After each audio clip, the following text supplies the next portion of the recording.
Assalamualaikum warahmatullahi wabarakatuh. Perkenalkan, nama saya Mas Yadi dari Sekolah SD Negeri Tanjung Tua Pekanbaran dengan mata pelajaran Pendidikan Agama Islam dan Budi Pekerti kelas 5 dengan tema menyayangi anak yatim. Pada slide berikutnya saya akan menjelaskan bagaimana cara menyayangi anak yatim dan juga bagaimana cara memperlakukannya dengan baik.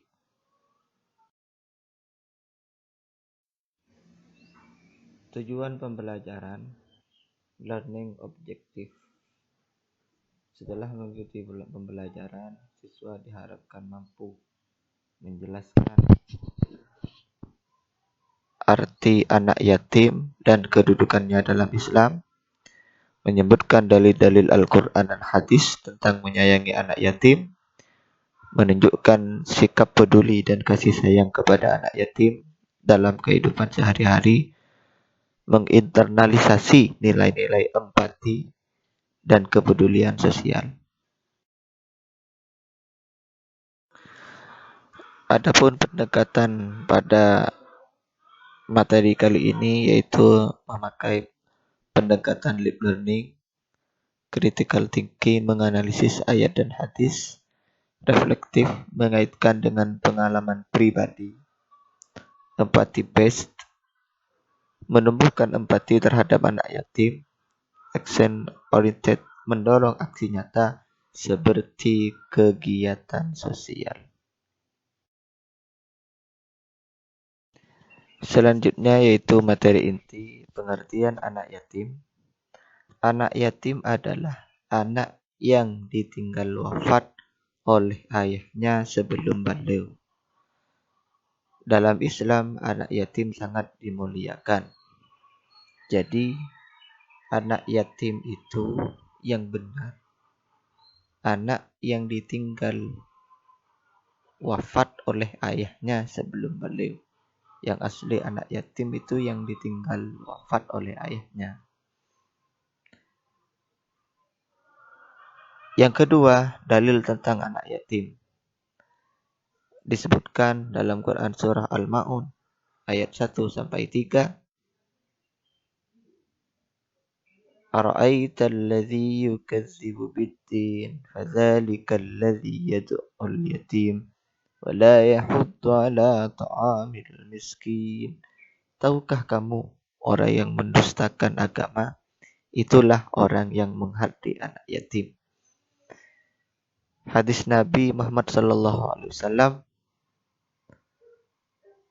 ana wa kafilul yatim, aku dan orang-orang yang menanggung anak yatim, kedudukannya di surga seperti ini. Hadis riwayat Bukhari, sambil Nabi mengisyaratkan jari telunjuk dan jari tengahnya. Jari telunjuk dan jari tengahnya.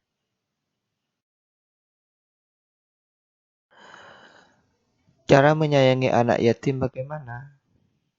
Yaitu tidak menyakiti atau mengabaikan, mengajak bermain atau belajar bersama, memberi bantuan jika mampu, memberi bantuan berupa uang, makanan, pakaian, dan lain sebagainya, menghormati dan menyertakan mereka dalam kegiatan sosial, dalam artian tidak membuat dia itu bermain sendirian.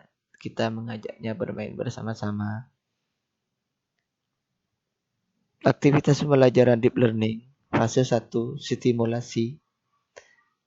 Stimulation for knowledge. Guru memutar video pendek tentang kehidupan anak yatim. Siswa diminta menceritakan apa yang mereka rasakan setelah menonton. Nanti saya akan menampilkan video-video tentang anak yatim, bagaimana gambarannya menjadi anak yatim. Fase kedua, eksplorasi, diskusi kelompok kecil. Apa yang bisa kita lakukan untuk anak yatim? agar mereka sama mengerti, sama mengetahui. Mari kita adakan diskusi apa yang bisa kita lakukan untuk anak yatim. Karena kita hidup di dunia ini tidak hanya sendirian. Kadang orang tuanya masih sempurna, ada ayah, ada ibu. Kadang masih kecil sudah ditinggal ayah atau sudah ditinggal ibu. Dan juga menganalisis Quran Surah Al-Ma'un dan hadis Nabi secara berkelompok. Fase 3, elaborasi dan refleksi. Menulis refleksi pribadi. Bagaimana perasaanmu jika menjadi anak yatim? Kita akan elaborasi atau refleksi bagaimana perasaanmu jika menjadi anak yatim. Menceritakan pengalaman pribadi bertemu atau membantu anak yatim. Fase 4, aksi nyata application. Proyek kelas. Menggalang bantuan untuk anak yatim misalnya baju bekas layak pakai atau makanan. Setidaknya kalau kita mempunyai makanan lebih, kita bisa membagikan kepada anak yatim. Kunjungan atau kegiatan sosial ke panti asuhan jika memungkinkan. Kalau kita tidak memungkinkan untuk berkunjung ke panti sosial, kegiatan sosial ke panti asuhan, kita setidaknya melihat di sekitar rumah kita ada anak yatim enggak. Kita bisa berkunjung ke sana.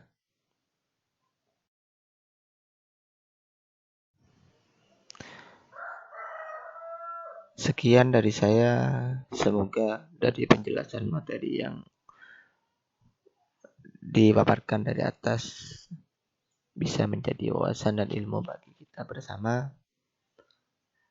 Wassalamualaikum warahmatullahi wabarakatuh.